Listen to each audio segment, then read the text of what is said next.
dry. Too crusty, y'all. Mm-hmm. Hello and Hello. welcome back Welcome to back. Girls Gone Spooky. Okay. Yay. I'm Olivia. And I'm Amy. And this I'm is... drinking iced coffee. Oh, good for you. I have some tea. Oh, perfect. Love it. This Afternoon bev. What episode? 77? Yeah, so 37 of the 37. season. Yeah. Mm-hmm. Wow. So, we've landed on our final 3 episodes. So after this episode, our final 3 episodes are going to be the same theme, but in 3 parts, which will be announced next week. Gotcha. Oh, you sneaky girl. Sneaky. Oh, and our mascot is getting comfortable on top of my record player, which he knows I hate. Yeah, his favorite spot. I hates that. He knows I hates it. Stupid. He knows I hate just God damn it. I like it. I kind of like adding the conjugation. God I hates that. Damn it. I really hates that. 2 quick things before we get into today's topic. One, I'm reading a really good book right now called The Villa, and it's spooky in like a murder mystery kind of spooky way. It's about 2 like childhood girlfriends who go on a trip to Italy, like kind of spontaneously, and they've got their own like history and they're very different. But they're both writers, and they go and stay in this like what one fondly refers to as a murder house. And so it like flashes back to like the 70s when this murder occurred. And it's like sex, drugs, rock and roll, some kind of like spooky things you're not sure, like who gets murdered, but you're like, what's happening? And also like, what's the connection between these 2 women and that group who stayed there in the 70s? So it's really good. I highly recommend it. Cool. Recommend it. I recommends that. I hates it. No, I loves it actually. But the other thing that is much more in line with our spooky vibe is have you heard about the murders happening in Austin, Texas? Well, we talked about it briefly, but I haven't read anything. Okay. So are you familiar with the smiley face killer or killers? Okay, so now there's all this stuff about it maybe being the smiley face killer. Like, who bopped around from, like, I think New York to Boston. Yeah. And now these killings in Austin, murders, murders, like, potentially could be connected. It's, like, a similar MO. I don't know if so for anyone who's not familiar, the smiley face killer is a serial killer who targeted or potentially still targets men like college age to around 30. And the bodies are usually like under bridges, like by a body of water. I think just based on like the location, because it was like New York and Boston, so they're coastal. And near the body was like a spray painted smiley face. And so I don't know if that's confirmed in Austin. And I know the police, like APD, is being like very hush hush about the details. But super creepy. Like super creepy. Wow. I thought that those were like a long time ago. Do you think it's the original one or a copycat? Well, who knows? I mean, the smiley face killer was never caught. So, I mean, it could be the original, especially if he was really young when he started. I wonder actually if we could see smiley face killer Boston, like when those murders occurred. Yeah, it was too long ago. But still, could be someone Oh, doing wait. copying. This is a different smiley face murder, actually. Sorry. Robert Lee Yates was the serial killer who used plastic bags with a smiley face printed on them to Right. cover the heads of his victims. This is not that. Um, there's actually, this is like so dark, but there's a site called Serial Killer Calendar, and it like has like a list of like people who have died. Oh, Um, yikes. let's see, the last one. Okay, so this is from oxygen.com. Former Boston police officer finds smiley face graffiti near site of suspicious death near the Charles River. So that was 2019. So Yeah, it not that long. wasn't long ago. Mm-hmm. I think the original ones in New York, I think those happened. I don't know. It's confusing because there are multiple smiley face killers. Like, can we Right. give them a different name? Yeah. Um, Yikes. but anyway, super creepy, very Mm-hmm. eerie. My friend Rael, hey girl, who listens to us religiously, which like we appreciate.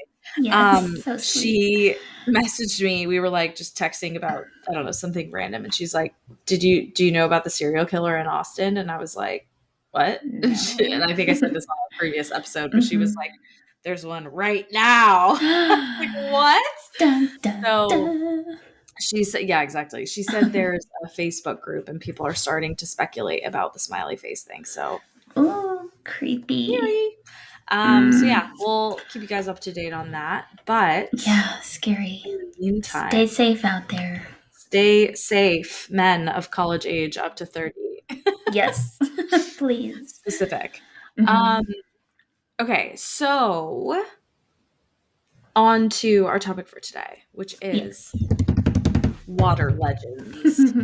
Woohoo. And I'm really excited about this one. This one's like Mm-hmm. actually cool. Like I thought it was gonna be cool, but it was like I found so much more stuff than I was anticipating. Mm-hmm. Same. So I have a couple topics to cover. The first being one that we all have heard of, Mm-hmm. and it is the Fountain of Youth.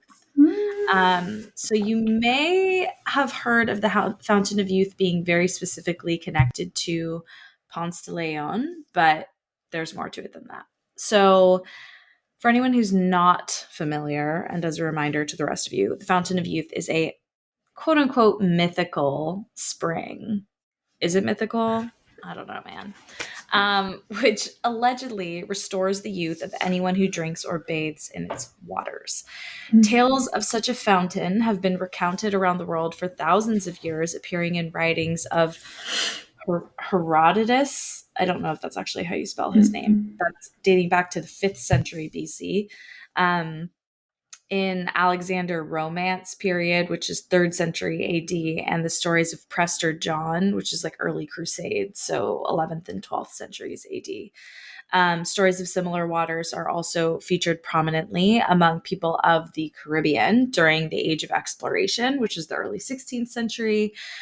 They spoke of the restorative powers of the water in the mythical land of Bimini, and we'll get to that in a minute. Based on many legends, explorers and adventurers have looked for the elusive fountain of youth or have some other remedy to aging, generally associated with magic waters. And these waters might have been a river, a spring, or any other water source said to reverse the aging process and to cure sickness when swallowed or bathed in. So the legend became particularly prominent, especially among the Americas, like within the Americas, all of them, both of them, or I guess all of them, Central Yeah. America too. Uh-huh. Um, all three. In the 16th century, when it became associated with the Spanish explorer Juan Ponce de Leon.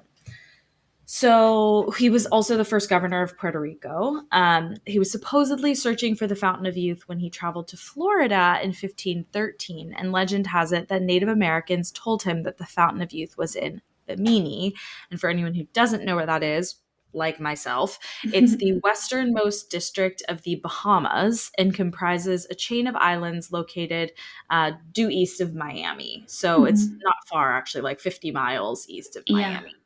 Miami. It's the closest point in the Bahamas to the mainland US, and is like west/northwest of Nassau.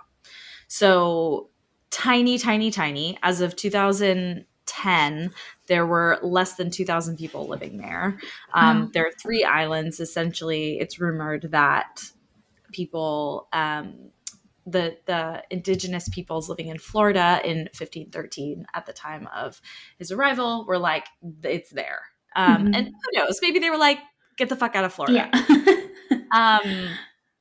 But so there's actually a lot of, this is very contested, like if he's actually related at all to the search for the Fountain of Youth. So there's a ton of backstory, including the fact that like this existed long before, like the legend existed long before Ponce de Leon. But he received a contract from King Ferdinand in 1512 to explore and settle an island called Bimini. So he was actually sent with that as his target to begin with. Yeah. Either in this contract or as a follow-up contract, there is nothing about the Fountain of Youth. Like, there's nothing there. So there are rumors that Ferdinand was like, go find the Fountain of Youth while you're there, but like there's no record of that. Yeah. Instead, specific instructions were given for, content warning, subjugating the Indians and divvying up any gold found. Although he may have claimed to know certain secrets, Ponce de Leon never brought up the fountain in his known correspondence with Ferdinand. So unless they had like some secret correspondence, which like, why would you keep the Fountain of Youth secret and not quote unquote subjugating the Indians? Right. I mean, I guess because they thought that times. was their like God-given right, but like, fuck those guys. Yeah, seriously. Yeah. So some, like a history professor from University of South Florida at St. Petersburg, J. Michael Francis, say he was not at all interested or believed in finding some sort of like miraculous spring or lake or body of water. But others say otherwise. Some experts also, not just like, it's not like all historians agree and us like spooky podcast weirdos are like, it's connected. But like people believe that there are like clues that indicate he was in fact like sort of obsessed with finding it, either for himself or for King Ferdinand. Okay. So some interesting actually history, and I'll just like read this little blurb. This is all from history.com, by the way. Okay. So no matter what, Ponce de Leon set sail in March of 1513 with 3 ships. According to early historians, he anchored off the eastern coast of Florida on April 2 and came ashore a day later, choosing the name La Florida in part because it was the Easter season, Pascua Florida in Spanish, which I didn't know that. Very interesting. He then journeyed down through the Florida Keys and up the western coast where he skirmished with Indians. I hate that they're calling them Indians like that, but it's fine. Before beginning a roundabout journey back to Puerto Rico. Along the way, he purportedly discovered the Gulf Stream, which proved to be the fastest route for sailing back to Europe, which is interesting. Yeah, also interesting. Yeah. Here's where the indigenous get their revenge. 8 years later, Ponce de Leon returned to Florida's southwestern coast in an attempt to establish a colony, but he was mortally wounded by an Indian arrow. Fucker. That's what you get. Deserved, yeah. Well deserved. Just before leaving, he sent letters to his new king, Charles V, and to the future pope, Pope Adrian VI. Once again, he made no mention of the Fountain of Youth, focusing instead on his desire to settle the land, spread Christianity, blah, blah, blah. Fucking colonizer shit. Yeah. Nevertheless, historians began linking him with the Fountain of Youth not long after his death. In 1535, Gonzalo Fernandez de Oviedo y Valdez. Wow. Was that pretty good? Yeah, that was good. That was really good? Okay. Thank you. Accused Ponce de Leon of seeking the fountain in order to cure his sexual impotence. Oh, and the plot things.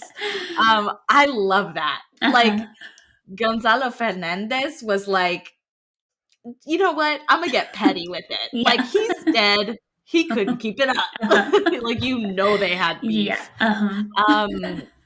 This is a quote from uh, a historian.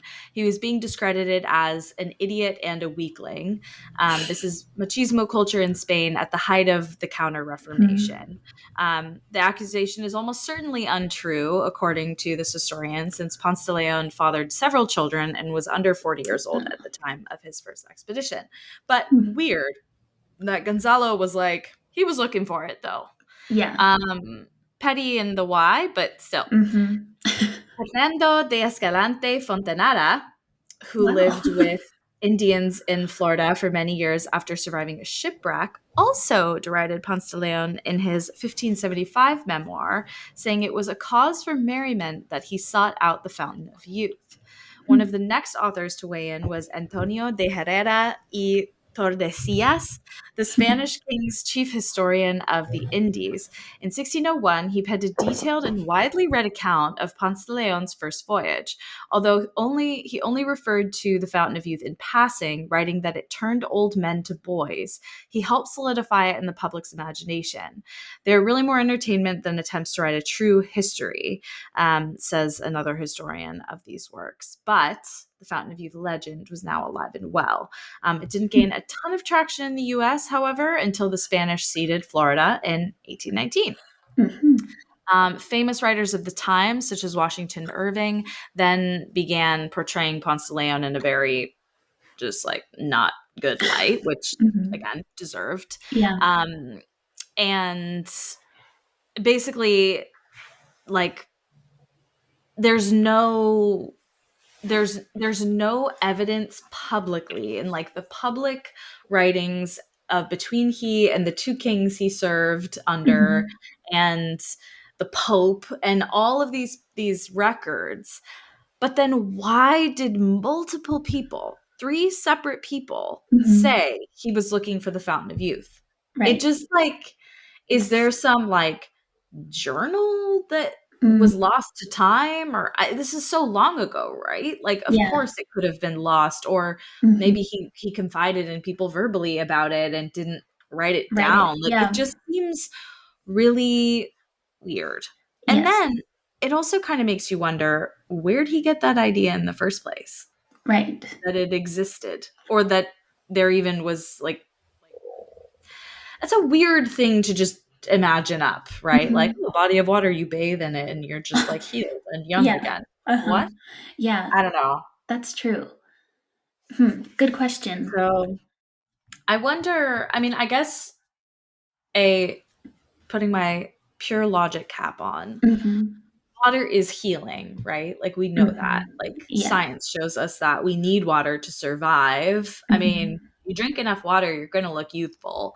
But True. I could see maybe sort of like the wellness gurus of like the 16th century being like, Uh-huh. water heals you. Dumb. Uh-huh. But actually though, like, Yeah. bathing in it, I don't know.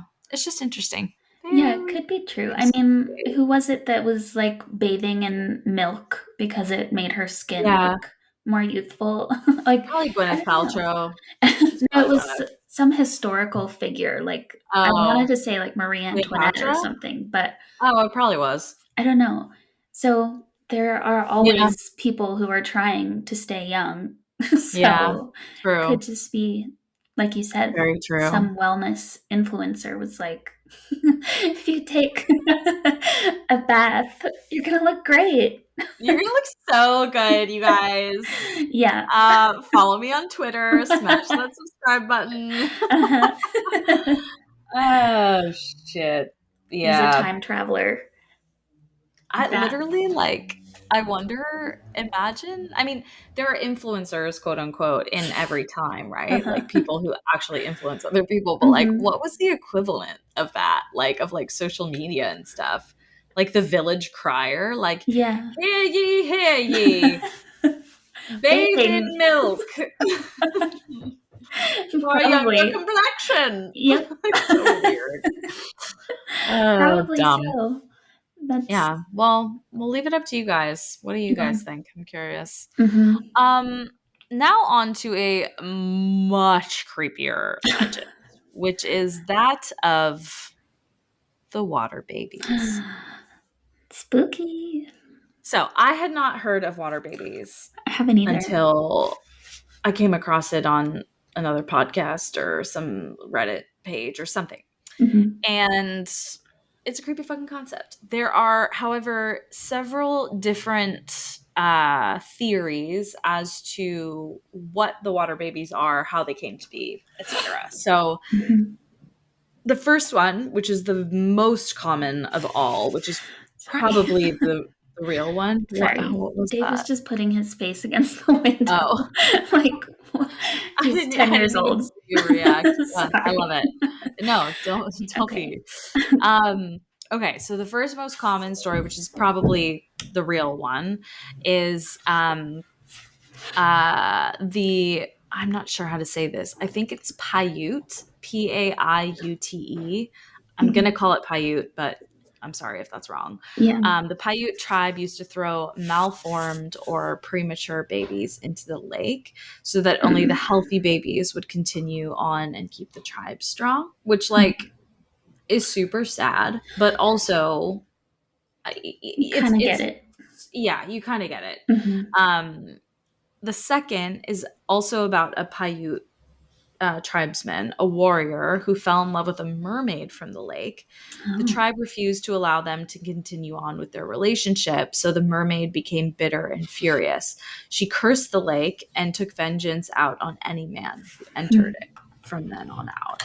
Wow. And then the third is like the muddiest, basically just alluding to the water babies as quote unquote evil spirits in like a very general sense who Mm-hmm. mimic the sound of babies to lure people into the water. And then once the person gets far enough into the water, the spirits drown them and steal their souls or something to that effect. Wow. So, yeah, what's up? Creepy. Um, yeah, not the best vibe. Mm. So, for the most part, this legend exists around a place called Pyramid Lake. Mm. However, um, it's there are others. So there are other places that seem to also have water babies or a similar kind of entity. Mm-hmm. Pyramid Lake, by the way, is just outside of a city called Sparks in Nevada. Okay. Mm. So I'll start with like a kind of less known one. So I'll get to Pyramid Lake in a minute because that's like the grand finale. But I'll start Yeah. with another one that's actually at a place called Massacre Rocks State Oh. Park. Fucking Lovely. yikes. Uh-huh. Yeah, it's known.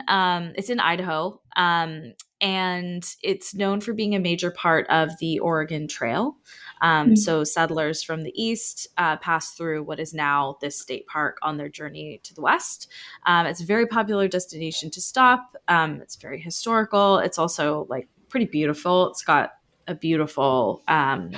I don't know if it's like a lake or a river running through it, and lots of like greenery, some like low hills so you can see Mm-hmm. out into the distance pretty far. Yeah. Um, however, there also seems to be like a pretty creepy side, which Mm. is the water babies of Massacre Rocks. So basically,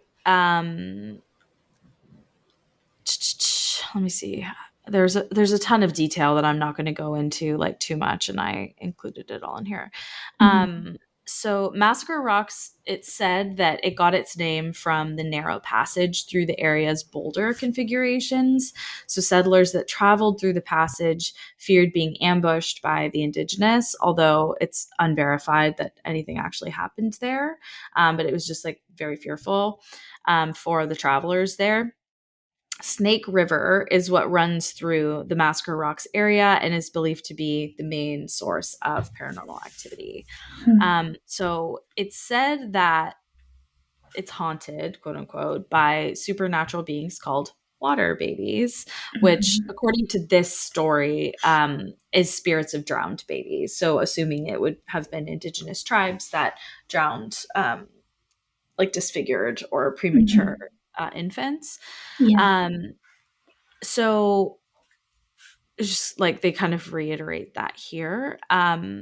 Some though say that it actually wasn't the indigenous, that it was white settlers, Mm. were the ones to do that during the 1800s. So it doesn't really matter. Like the Yeah. source doesn't really matter. The next stage of, according to this story, is after the babies were drowned, they changed and grew fins and gills in order to survive in the water by eating small fish. Mm-hmm. People have reported seeing these water spirits playing in the canals and rivers in the Massacre Rocks area. It's even said that these spirits try to lure humans to their death in order to avenge their sad fates. So it's almost like out of like spiritual outrage that they essentially like come to be these like supernatural beings, because obviously like Right. they drowned. So Mm-hmm. um anyway, the whole idea is that at Massacre Rocks and also Pyramid Lake is that you may hear the sound of a baby crying, and Massacre Rocks doesn't seem to have as much like hard evidence of not necessarily water babies existing, although at least like eyewitness accounts there are plenty. But it does, you know, it does say like bad stuff can happen to Right. you. Mm-hmm. Like Pyramid Lakes, on the other hand, is like full of like missing persons. Mm-hmm. Yes. So Creepy. we'll start light and then we'll get into a creepier one. Okay. So the creepier stories. So this is written by Mark Fiorentino, excuse me, the Granby Drummer Mm-hmm. local paper. And he wrote it in two parts. So I'm going to kind of skip around a little bit because he puts in a ton of detail, which is great, but just Yeah. for the sake of time. Mm-hmm. So the author's note up front says, what follows is the first of a two-part story about a trip I took this spring in 2019 to Pyramid Lake outside Sparks, Nevada. The mood changed in an instant, from the usual smiles and light banter to horrified looks and stern warnings. I was working at the Nevada legislature, having lunch with two colleagues. It was a deadline week to remain alive. Bills needed to be out of committee by midnight that Friday. Although the committees don't always go to midnight, I needed to be available. The legislature also had a full schedule of proceedings starting early the following Monday. Jennifer and Shelley knew that it would be impractical for me to go home and that I'd be stuck in Nevada all that weekend as a result. We were at one of Jennifer's favorite restaurants, smiles all around. Jennifer asked, what are you doing this weekend while you're here by yourself? I won't be by myself. My friend Dan is driving up and we're going fishing at Pyramid Lake. The smile left Jennifer's face, replaced by a look of genuine concern. Don't you know about Pyramid Lake? Of course I do, I said, most of my smile remaining, but feeling a bit uneasy. Mm-hmm. It is world renowned for its Lahontan cutthroat trout, people who routinely catch fish over 15 pounds, and I'm going Whoa. after one with my Zebco. A Zebco, I'm pretty sure, is like sonar essentially that goes under your Mm-hmm. boat. You can see when a big fish is coming by. Mm-hmm. Um, no, she said, looking both directly at me and through me. There is something bad about that lake. People die out there every year and they never find the bodies. Please don't go. That's nonsense, I said. No, really, Mark, the lake is cursed. Shelley had joined the conversation and she looked as concerned as Jennifer. You really shouldn't go. Well, I've already paid the guide, so unless the weather turns bad, I'm going. In unison, the lady said, I hope the weather is bad. I thought about their warnings all afternoon. These are two highly educated professionals. Sure, they had both grown up in the area, and I had no doubt they knew about the lake, but a deadly curse? Come on. Mm-hmm. I did some research that night and learned a number of things about Pyramid Lake. One, it's in the heart of the Pyramid Lake Paiute Reservation. The Paiute tribe regulates all aspects of fishing and recreational activities on the lake, which, by the way, I love that Yeah. the reservation gets to manage that Mm-hmm. resource. Fucking yeah, Yeah. dude. Mm-hmm. It has two. It has a surface area of approximately 112,000 acres and is Wow. 350 feet deep at its deepest point. Ooh, that's so Three, deep. it's so deep. Three, it's a terminal lake, meaning it has an inlet but no true outlet. Four, there are a number of underwater shelves, caves, and other structures that cannot be seen from the surface. Spooky. Mm-hmm. Five, wind conditions on the lake can be harsh. Wind speed and direction often change suddenly and dramatically. And six, because of the wind, the underwater structures, and lack of an outlet, currents on the lake are varied and unpredictable. So in my mind, that explained it. Pyramid Lake is big and deep with tricky winds and currents. It's Mm-hmm. home to a rare species of giant trout, so it attracts fishermen and women from around the world willing to do stupid crap for a shot at catching one. No wonder the lake has more than its share of tragedies, and I couldn't wait to lecture Jennifer and Shelley. Except there's more. The lake is apparently haunted by something called water babies. As the story goes, many years ago, the Paiutes would drown malformed or premature babies in the lake in order to weed out the weak and keep the tribe strong. The ghosts of these babies can allegedly be heard crying and wailing throughout the lake, especially in the early morning and evening hours, and especially during the spring prime fishing times for Lahontan trout. The water babies are allegedly a vengeful bunch, reportedly responsible for calamities ranging from equipment malfunctions to boating accidents to disappearances. Some accounts say that they target fishermen, lurking just below the surface, waiting for the opportunity to seize and drown those that get too close to the water. Others are much less dramatic, saying that if you hear or see a water baby, you will be cursed with bad luck. You might think after learning all of this, I called the guide and canceled. You would be wrong. I was super excited to fish the lake. Did feel compelled to learn more about the legend. Like all fishermen, I'm superstitious. So if there's any truth to legend, I need to be knowledgeable. The first thing I wanted to know, which I love where his mind's at, was whether the Paiutes give any credence to the idea that the lake is cursed. To me, the existence of a curse is far more plausible if the Paiutes believe it. I had read conflicting reports on their beliefs, so I set out the next day to talk to my friend Steve. Steve is the president and general counsel for a large land and water resource development company. Loves to fish, has extensive knowledge of the area, and has negotiated with the tribe over water rights in the Pyramid Lake Basin. Steve, is Pyramid Lake cursed? I can't say for sure one way or the other. Strange things happen out on the reservation. Steve laughed a little as he told me this. But do the Paiutes believe in the curse? Steve's expression changed and he said, seriously, look, be careful. The Paiutes believe in some crazy shit. Just stick close to your guide and do what he says, which is like a very creepy thing to say, like not giving a response. Yeah. So they head off to the reservation. His guide comes, meets him on the edge of the reservation, pays for his permit, and he asked the clerk if she thought the lake was cursed by water babies. Without hesitation, she replied, absolutely. When I was a kid, I nearly drowned 3 separate times. Whoa. You want some coffee with that permit? No chill. Yikes. Yeah. And then a fisherman who was in line behind me overheard this and pulled me aside. I've fished the lake for years. Trust me, the water babies only get people who are drunk and or stupid. Pay attention to the conditions and don't push it if the wind comes up.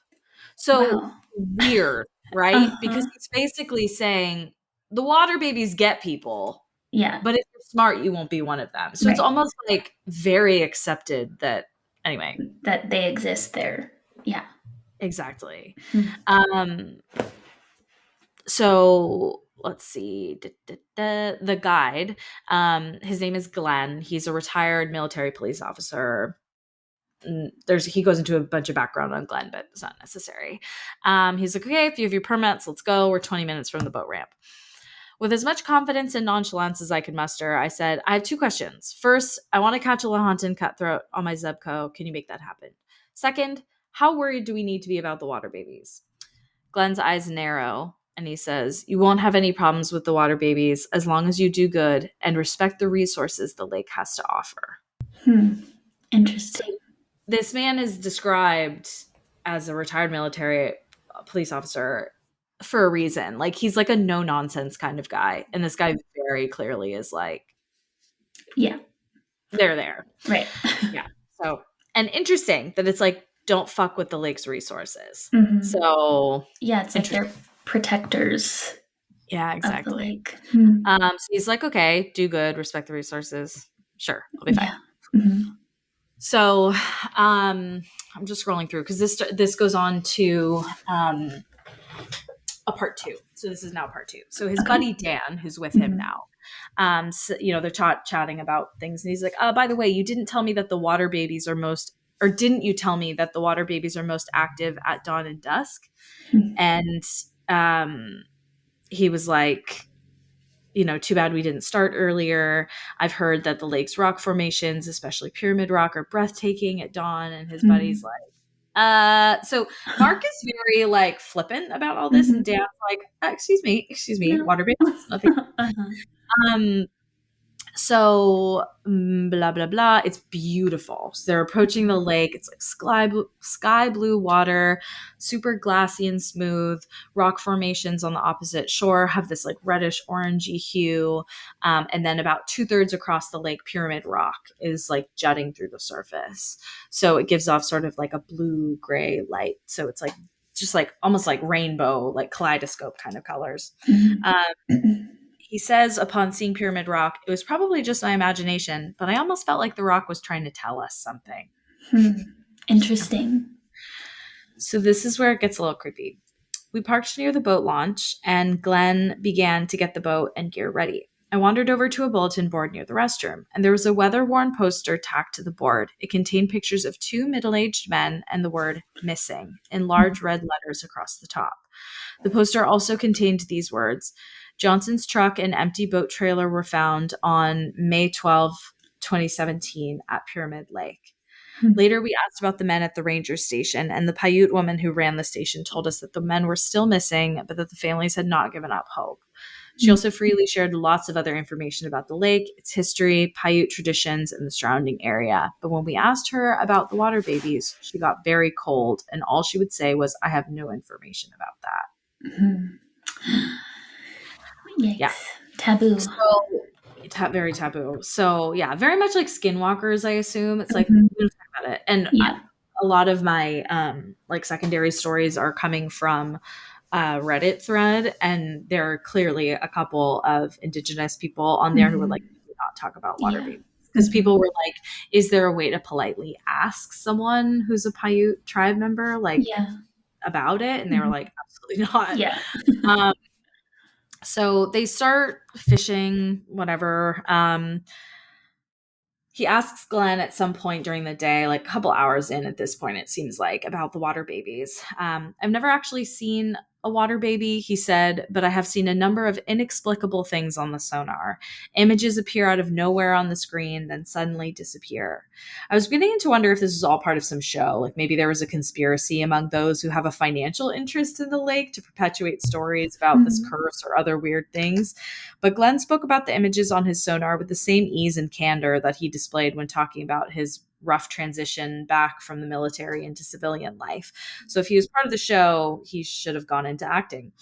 And who would also fake missing posters? Like that just Yeah. seems cruel. Pretty sick. Um, yeah. So they start fishing again. He has a lot of detail about that. They have a couple things where they like are fighting with the fish like on the rod and they just like can't pull it in. Um, something about I don't fully understand it. I'm not a fisher woman. But basically something about like setting the hook and they couldn't get the fish in anyway. Um, so over the next 5 hours, they settled into a rhythm. Blah blah blah. Glenn is like, we want to. There's one more spot I want to try before we call it quits. So they're like, okay. Um, as Glenn slowed the boat to set up the troll, I noticed a tumbleweed floating in the water, maybe 30 yards away. I thought, I haven't seen any other tumbleweeds all day, either in the water or on the shore. I was about to ask Dan and Glenn if they saw it, but it sank suddenly below the surface. Oh. Glenn's voice was filled with a mixture of pride and humor. Fish on the Zebco. So I don't know whether that fish fought harder than the rest we caught that day or if my Zebco was just worn out, but the trout was exhausted when we got it aboard. I should have known better than to risk taking pictures, but we were caught up in the moment. I dropped him twice before getting a picture of the two of us smiling together. And to make matters worse, I lost my grip while trying to revive him in the water. As he floated away, I felt terrible, and I told Glenn so. Glenn tried to make me feel better. That fish was pretty beat up from being worked over in the hatchery. I could see the wounds on his sides. He wasn't long for this world, even if you hadn't caught him. As I contemplated this, Glenn said, I can see his fins moving. I think he'll make it. And if he doesn't, he'll provide a good meal to the pelicans. He will not be wasted. I knew Glenn was right. Fish sometimes die no matter how carefully you handle them. To be a fisherman, you have to be willing to accept this, but I didn't feel any better. Fish fatalities always cause me anguish, even when we plan to eat them. Then puts in the missing poster. So I'll post this on our Instagram because it's like a legit missing poster, like taped up and Mhm. taped together, like very weather worn. Yeah. Um, so 3 days later, he gets elbowed in the mouth playing basketball. Um, Ouch. yeah. So hard that he developed a sinus infection and then an abscess and then a really bad toothache. He went to see a dentist and he was like, your tooth is split vertically from the Oh my gosh. crown to the root, which we don't see very often. We have to remove it like right now. And he was like, I suppose there are three possible explanations for why I got a cracked tooth just days after fishing Pyramid Lake. One, Mm, I saw in the water wasn't a tumbleweed. mm, Two, my handling of that last fish wasn't respectful enough of the lake's mhm. resources. Or three, the incidents are unrelated, and my general lack of defensive skills, it's a wonder I have any teeth at all. So obviously he's like, haha, at the end there, Mhm. but just very weird. Just some Yeah. weird stuff. Yeah. Interesting. Yeah. Because he did end up, I mean, totally unintentionally, but kind of disrespected the Mhm. resource. That Exactly. is Like, yeah, interesting. unintentional, but still, Mhm. I mean, the water babies probably don't give a fuck about your Yeah. intent. Right. Um, Mhm. so now this is talking about Virginia City. Some are Pyramid Lake, some are Virginia City, some of these stories. So Mhm. it typically will say, so I'll try to call it out, but I don't know what the connection between the two is exactly, but it seems that water babies are also like very commonly seen, or there's indication that they're Mhm. there as well. So this first one is from Crooked Does Stuff, spelled crooked, spelled with a K. One time in the late 2000s, friends and I went up to Virginia City to ghost hunt and see if we could find anything. We made our first trip to the cemetery, explored it a bit, found a Wiccan gravestone that had a ton of black widows on it, but that's about it. The only eventful thing we found there. Left, went down to the Fourth Ward School and got out a Ouija board.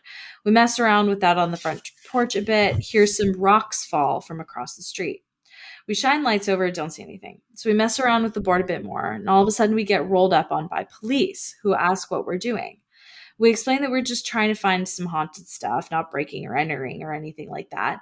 And they ask if they can search my car to just to make sure. So I Hmm. say, okay. And we're sitting with the other officers bullshitting while the one searches. They start to tell us how you can't be in Virginia City at night without a permit unless you live there because it's a historic landmark and city. We say, okay, that makes sense, blah, blah, blah. And then they tell us, yeah, it can be dangerous out here at night too. A few years Oh. back, a group of kids like you wanted to ghost hunt and fell off that cliff. An officer Oh. shines a light onto the cliff across the street and died. At this point, my friends and I all look at each other because he pointed his light to the exact spot where we heard the rocks fall from. We Hmm. mention it and he goes, "It's a spooky place out here sometimes. Let's all go." And he says like, let's all go. And then he tells us if we want to be out at night to get a permit. Before anyone asks, there's no way the cops would have been up there where the rocks were falling beforehand. Um, but there was a slight breeze. Like it just seems like it would be a crazy Hmm. coincidence that the rocks would fall at the exact same point, but Right. loose rocks will do that. So allegedly this is an area where there are water babies. So he doesn't explicitly say water babies in it, but it was Right. prompted by like, what's your experience with water babies? Yeah. Yeah. Hmm. Wow. So that one's a little like, okay, creepy, Hmm. but whatever. This is from Sammy Ferrix. My mom and I went out to camp at Pyramid Lake for my birthday one year in September with our Pomeranian, who is a nervous little bugger, but he doesn't make any real noise. So we found a spot and settled in. We were the only ones out there on the beach, and it was nice and quiet under the stars with no light pollution and no other noise from people. It was beautiful. At the time, I had a station wagon that was big enough for both of us to sleep in the back, so we opted for that. I had rigged the trunk door to stay open about 5 or 6 inches during the night for air to circulate as we slept. Mind you, I've done this in the past many times alone and have had strange occurrences happen from afar, hearing moans, children's cries, dark humanoid shadows Oh. passing over windows. Just so casual. You know what? I was not prepared for what happened this night. Mhm. At roughly 2 or 3 in the morning, I wake up and look around, still laying down, trying not to make noise or move too much. My mom grips my upper arm tightly all of a sudden, and I notice it, but I can't hear a thing. Not even the waves of the water that we clearly heard as we went to sleep. There's dead silence. Hmm. Nothing. For what felt like an hour, my mom and I laid in dread, anxiety high. We knew something was very wrong.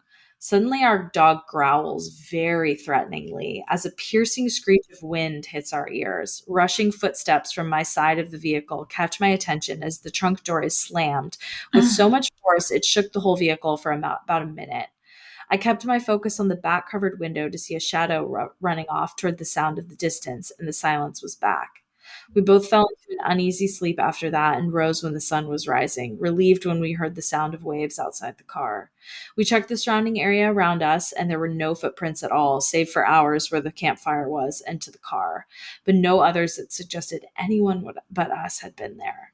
mm. Sunrise was beautiful, and I still go out there for camping, but that was the only time I was scared out of my wits like that. Wow. That is So so scary. creepy. Hmm. Yeah. So, like, maybe they come out of the water sometimes. Right. Ooh. Ooh. So they're not just water babies. No, they're They're land babies everywhere too. babies. Everywhere babies. Mm. Everywhere babies. Yikes. Big yikes. Mm. Okay, this one's from Code Mister underscore P. So there are two parts to the story. The first part involved my dad when he was around 18 or 19. He claims that he and a bunch of buddies went out camping at Pyramid Lake with a couple of tents and a trailer, and were out there for a few days just drinking and bullshitting. Until one night, a friend of his was drunk and swore he heard a kid crying out in the lake. So his immediate first reaction was to go swim out there to save this Oh. kid from drowning. My dad said everyone on shore was yelling for him to come back, but he insisted there was a kid out there screaming for help. Eventually, the guy swam so far out that no one could see him. He swam past the light sources on the beach and just disappeared in the dark and never came back. My dad thinks the guy kept hearing the kid, and every time he thought he was getting close to the sound, he would just get further away until it was too late. He must have ran out of energy and sadly drowned, although they don't really know what happened to him. Now, Mm. my dad and his crew didn't have a boat or anything to go look for him, so they waited all night and in the morning finally got a hold of the rangers. So, like, they don't know Hmm. whatever happened to him. Yeah. Hmm. Fast forward to about 2015, my dad and I go fishing at Pyramid for the first time ever. We had opportunities to go before, but my dad refused to go to the lake for understandable reasons. Anyway, we get there and start fishing somewhere between 5 and 7 a.m. I don't remember. We both get our fishing rods ready and start casting about 20 feet apart from each other. For about an hour, it's silent. We're not having any luck catching anything until literally out of nowhere, I hear what start. So, wow. Buh. I start to hear what sounds like moans coming from the Mm. lake, and I look around and I don't see anything that could have made that noise. I look over at my dad, and without saying a word to me, he just nods his head and keeps fishing. Really Ugh. creepy shit. So that's the story from me and my dad. Um, this one is from, I love this username, Poopface2129. So good. Simple. Straight to the Simple, point. simple, unique. Um, okay, I head out past Pyramid all the time on my way to a Shukar spot. I don't know what that means. Um, anyway, go there on the way. Pulled up past the willows to a rock that looks like a gorilla or maybe a face to pee and let the dogs out all the time. One time I was there around 3 or 4 a.m. I got out of the car and was taking a piss. Nice. And it's dead silent under a beautiful full moon. And then all of a sudden, there's screaming and crying. Ugh. It was so loud, I could hear babies crying in the direction of the beach. I had grown up here and knew what it meant. So me and my brother were like, fuck this, got in the truck and booked it. I don't know if it's how the wind goes through the valley and whatnot, but you can definitely hear the sound of babies crying. So Ooh, scary. Poopface also gave us a nice plug for another Paiute legend as well. So I Mm. added that to our list. Okay. Cool. I won't Wow. tease that one yet. I just have two more. This one is 99% updated. That's their user. Okay. Um, one of my coworkers told me her story a long time ago. Her husband and a bunch of family went with their boat to Pyramid Lake. Their boat was capsized due to Mm. sudden wind, but didn't Oh. go down, so they were able to hold on to it. It was some time ago, and as is now, there's no cell signal on the lake. She was waiting for them to come back but they never returned. She called the cops and rescue, but they said they needed evidence that they'd gone missing. So she had to drive there to get it and found the place where they left their things. That was enough for rescue to organize and start searching, and they found them all alive, Oh, thankfully. But good. like, Very huh? odd. It's really Yeah. weird. Mhm. Yeah. So this is from also throwaway underscore two. I've heard a lot of stories about water babies, but never really encountered anything paranormal myself. However, I will say this. My older brother, who is not so superstitious, says that he was out there with some friends one night drinking, and they decided to go jet skiing late at night, which is just the stupidest thing. Like, Yeah. why would you do that at night? No. Anyway, dumb, drunk, young. Yep.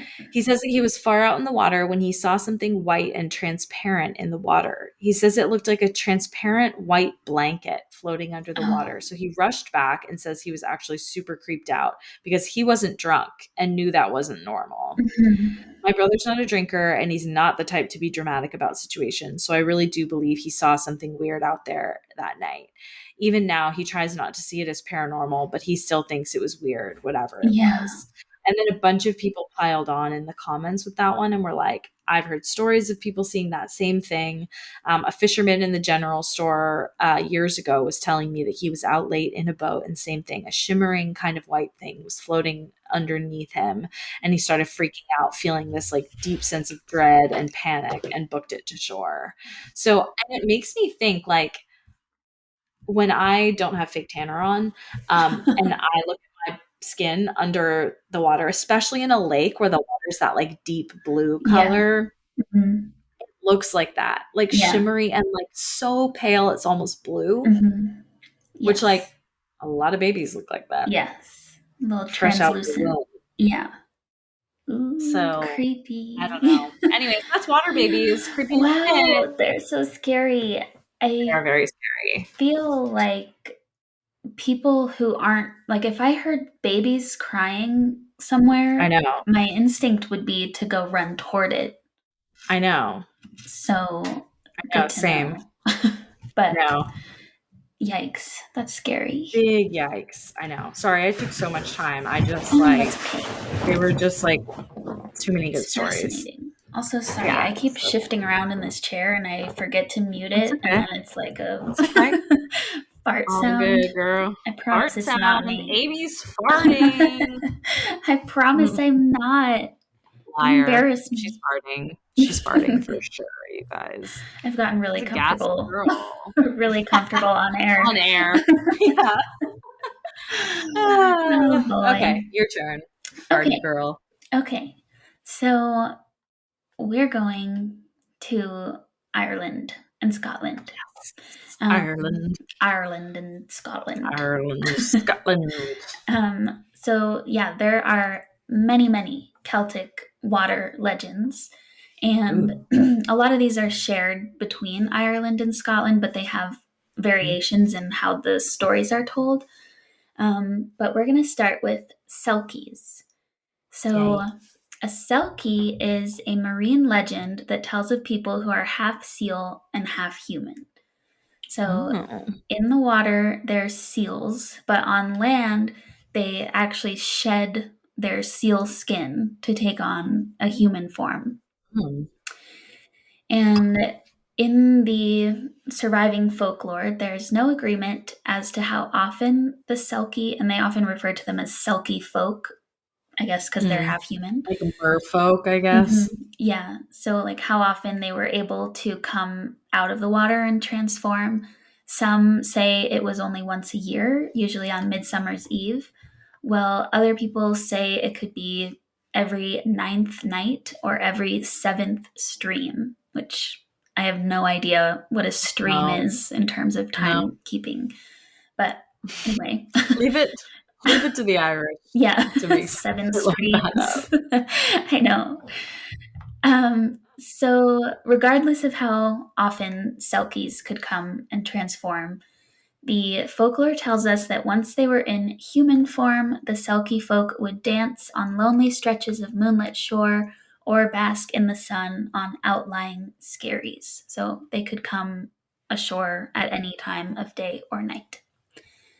Hmm. So, like I said, in order to actually do the or make the transformation between seal and human, they actually remove this skin, and it's like a coat, basically, that they can take on and off. Oh, And it has these magical properties, obviously, that allow them to shapeshift. Um, and if they don't have that seal skin, they cannot go back to the sea. So if the seal skin, when they take it off, gets lost or stolen, yeah. they'll never go back and they'll be stuck in their human form. Oh, no. And people who live in these coastal towns who know about selkies were, according to legend, aware of this. So often, because the selkies in their human forms, kind of like mermaids, were very alluring and beautiful, they would steal these skins and hide them from the selkies. So, because they were stuck in their human form, that selkie often would end up being forced to marry whoever had stolen their skin, um, No. in order to survive on land, pretty much. Yeah. So, there are a lot of stories about that, but one particular one is of, I don't know how to say this, Thady Rua O'Dowd. I'm sure that's wrong, but No, whatever. whatever. Close enough. Yeah, he was a clan chieftain who was tasked with finding himself a bride upon rising to clan leadership. Apparently, choosing a wife was more difficult than he realized, and he could not make up his mind.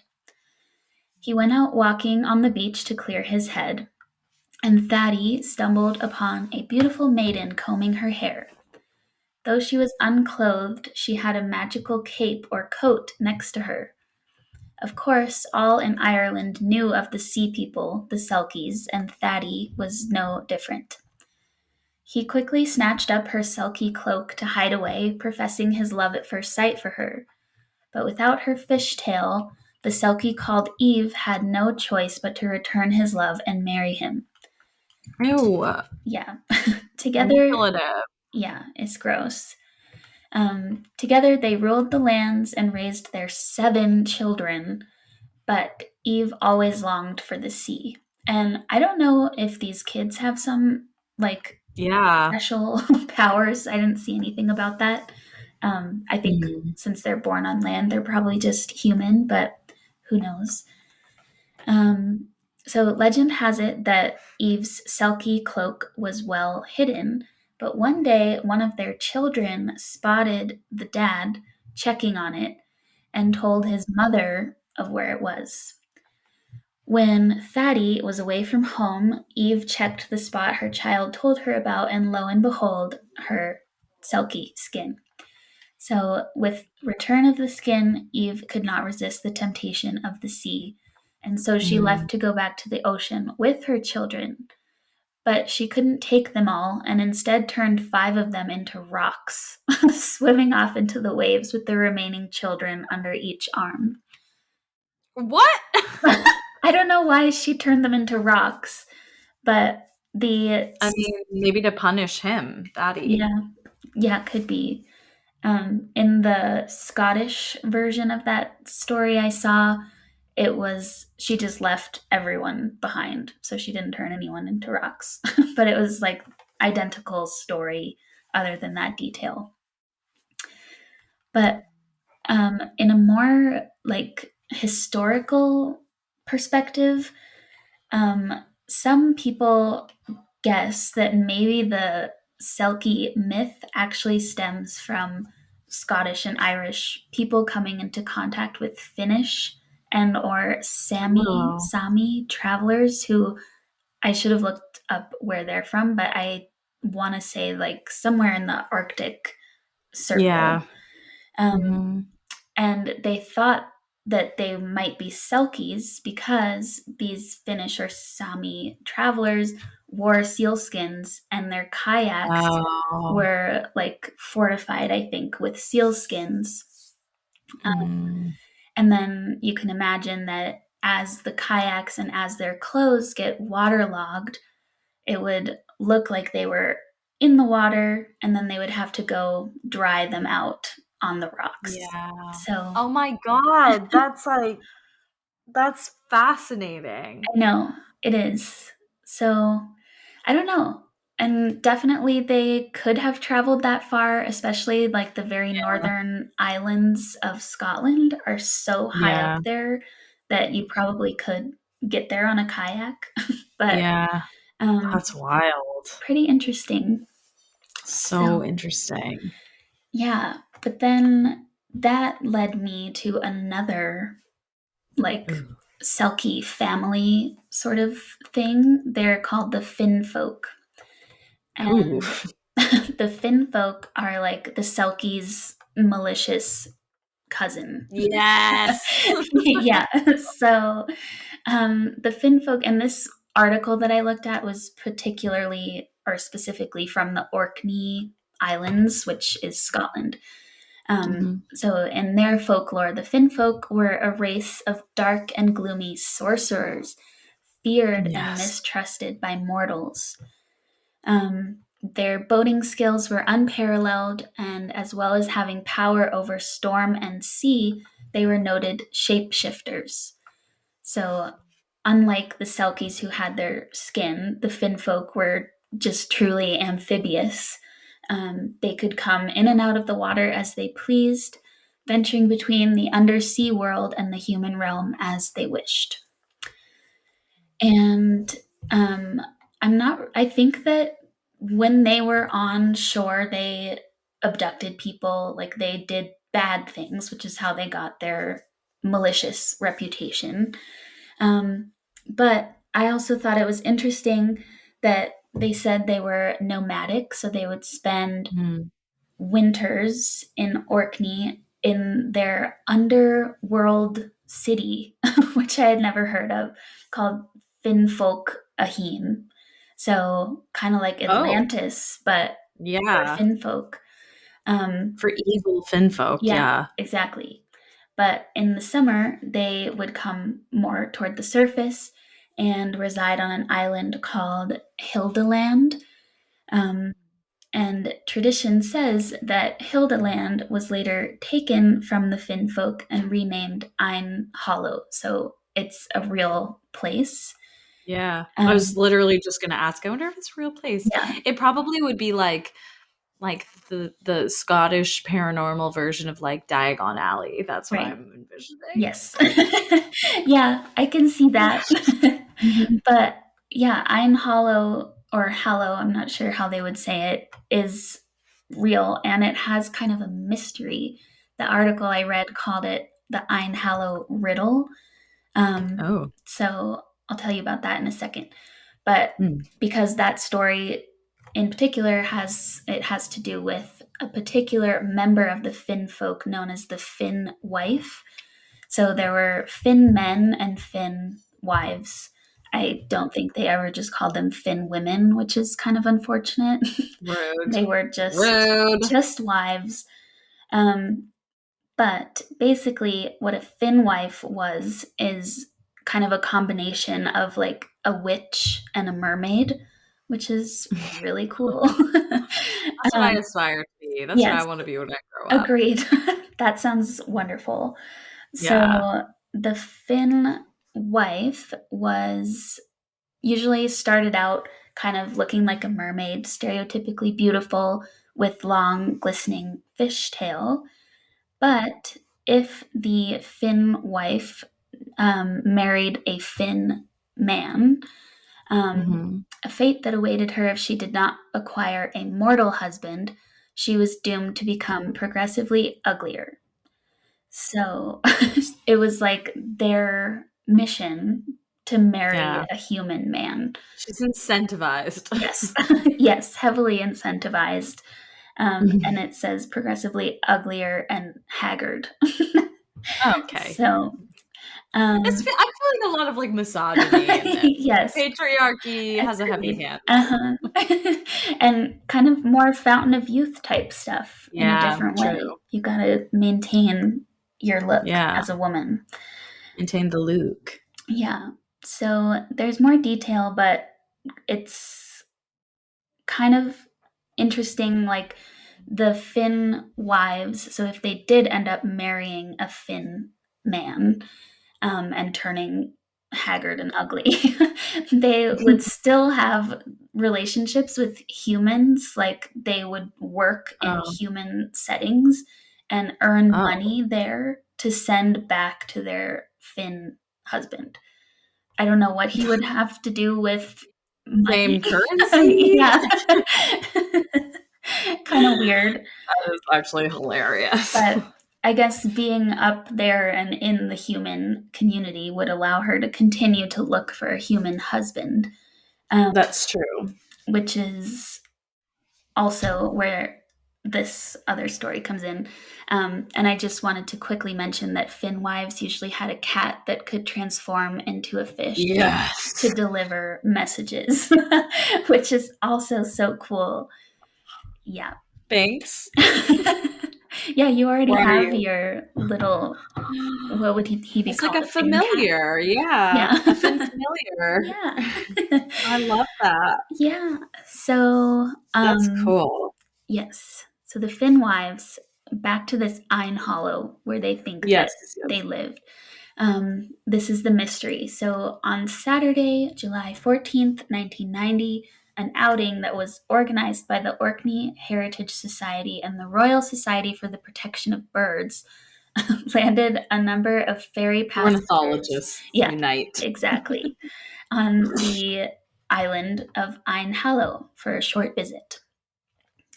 As usual, the crew counted the number of passengers upon disembarking. 88 visitors stepped from the boat onto the soil of the magical island. According to evidence from the crew, only 86 returned. So, Uh-oh. two people went missing. It sparked this huge air and sea search. Um, they were never found. So, some people, and like this is not a huge island, and maybe they, drowned sadly. Yeah. Things could happen, but people Yeah. who are more like into this whole folklore type thing were Yeah. like, oh, it was a Finn wife found a human husband. So, who knows what happened? Interesting. I wonder what happens when they marry the human husband. Do they like They drag become, him out to sea? I don't know, because they're part of human communities as well. Right. So, I don't know. They could just turn beautiful and get to stay youthful and gorgeous forever, Yeah. I guess. But, Or maybe if she's already forced to marry a Finn man, mhm. then she's like revenge on all human men. Yeah, Mortals. true. That could be true. Especially if she's looking old and haggard, these Right. And men he's like, might spurn she's like, her. bitch. Yeah. Yeah, Don't want to exactly. mess with me. Yeah. Yeah, exactly. So who knows? But then Smoke. to wrap up, I found just a couple quick ones to mention, Ooh, more yeah. sea legends. And maybe we talked about kelpies before, but I didn't think so. I feel like the name sounds familiar, like the word sounds familiar, but Hmm. proceed. I don't Yeah. remember in detail if we did. Okay. So kelpies, and also there's a very similar one called the nuggle, which is funny. Ooh, The nuggle. the nuggle. That's not particularly like threatening sounding, No. but they are not good. That's hilarious. Okay. They're Oh, okay. kind of evil. Um, Oh, okay. so kelpies and nuggles that are very similar, they can shift from human to horse. Oh, So, okay. but they're also water spirits. So, like the horse Oh, lives underwater, which seems so strange. like a seahorse, but Yeah, big. exactly. So, the Huh. kelpie may appear to a person as a tame pony beside a river. It's particularly attractive to children, but they should Okay. take care, for once on its back, its sticky, magical hide will not allow them to dismount. Oh, that's terrifying. Yes. So once trapped this way, the Kelpie will drag the child into the river and eat them. um, yeah, so they can also appear in human form first and again be a beautiful young woman hoping to lure someone, then transform into this seahorse, I guess. Um, but either way, their mechanism of To eat them. capturing people is that their like sticky hide traps them in like a Ugh. vice grip. It's like Um, giant fly paper. yes, But yeah, for it's true. humans. It's true. And Yikes. the main legend of the Kelpie is that there was this group of kids from one family. I think there were 8 kids or something. Um, and let's see, 7 of them got on this Kelpie's back, and only one was able to like escape and just pet it on the nose. But even though it was not on the back, the nose was still sticky, and this kid cut his finger off to escape from getting dragged down like the rest of his siblings. So Oh that's my god, that's dark. mhm, that's the main legend. But some good news, they say. A Kelpie does have a weak spot. It's Mm. bridle, which, where is the bridle? Is it the side, Is it their neck? their neck? I'm gonna look that up really quick. Yeah. Bridle of a horse, because we need to know in case we run into a Kelpie. Was it a piece of equipment, it says. And So that's it what I holds the bit. thought too. So in its mouth, Yeah, I guess. I don't know. Someone can let us know if Yeah. needed. But that's their weak spot, apparently. So I don't know if they have a bridle on or if that's actually like a How part, random to have that. right? But it's said that if you can grab that bridle, you can have command over the Kelpie and any other Oh, Kelpie. So by capturing one, you have all of got them them. all. Mhm. Gotta catch 'em all. Kelpies. Exactly. And a captive Kelpie is said to have the strength of at least 10 horses and the stamina of many more. It's rumored that the McGregor clan, so if anyone's a McGregor, you should ask your family Ewan. about this. We're looking at you, Ewan. They have a Kelpie's bridle that's passed down through the generations and said to have come from an ancestor who took it from a Kelpie near Loch Slocht. It's Locked, locked, Slochd. How else would you say it? locked. Loch No, Slocht. that sounds locked. Locked, locked. I love it. So that's some Celtic water people. Water It's lore. I love it. Yo, dragging fascinating. kids out there and Mhm. eating them? Right. As a horse or Yowza. a little pony, it said. A sweet little pony with Yeah. sticky ass skin. I Yeah. hate that. Gross. So, Oh yeah, my god.